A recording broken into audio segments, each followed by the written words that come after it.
Hi friends, இதுக்கு நான் புதுசே வாங்கிடுவேண்டா அப்படின்ற மாதிரி தான் இருந்தது. அது என்னன்னு கடைசியில் சொல்கிறேன். வீடியோவை கடைசி வரைக்கும் பாருங்கள்.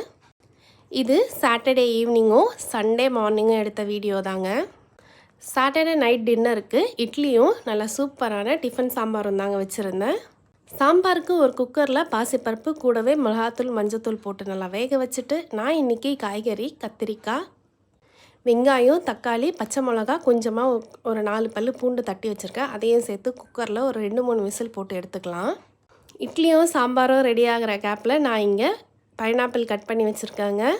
எத்தனை பேருக்கு இந்த காம்பினேஷன் பிடிக்கும் அப்படின்றத மறக்காமல் கமெண்ட் பண்ணுங்கள். பைனாப்பிள் கூட உப்பு மிளகாத்தூள் போட்டு சாப்பிட்றது யாருக்கெல்லாம் பிடிக்கும்? எங்களுக்கு ரொம்ப பிடிக்குங்க. டேஸ்ட்டு அட்டகாசமாக இருந்தது. நல்லா ஸ்வீட்டாக இருந்தது. கூடவே உப்பு மிளகாத்தூள் வச்சு சாப்பிடும்போது சூப்பராக இருந்துச்சு டேஸ்ட்டு. பருப்பு வெந்து வர கேப்பில் கூடவே இட்லியும் சேர்த்து வேக வச்சிடலான்னு சொல்லி இன்னொரு ஸ்டவ்வில் இட்லியை ஊற்றி வச்சுட்டேங்க. ஒரு 10 நிமிஷத்தில் இட்லியும் வெந்து வந்துருச்சு. நான் இன்றைக்கி கடை மாவு தான் வாங்கியிருக்கேன். இட்லி நல்லா சூப்பராக சாஃப்டாக வந்திருந்தது. 10 நிமிஷத்தில் இட்லி நல்லா வெந்துருச்சு. அதுக்கப்புறம் நம்ம பருப்பு வேக வச்சுருந்ததும் நல்லா வெந்துருச்சு. பருப்பை ஓப்பன் பண்ணிவிட்டு ஒரு மேஷர் வச்சு நல்லா கடைஞ்சி எடுத்துக்கலாம். கடைஞ்சி எடுத்துகிட்டு இதுக்கு ஒரு தாளிப்பு கொடுக்கணும்.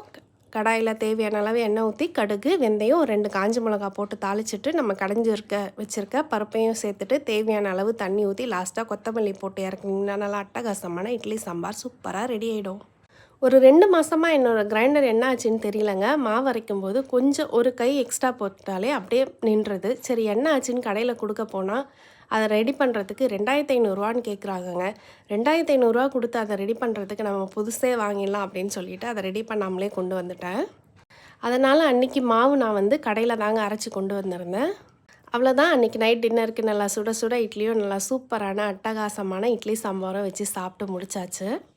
சண்டே காலையில் இட்லியும் கொத்தமல்லி சட்னியும் தாங்க வச்சுருந்தேன். அவ்வளோதான் இன்றைக்கி வீடியோ. நாளைக்கு வேறொரு வீடியோவில் பார்க்கலாம். பாய்.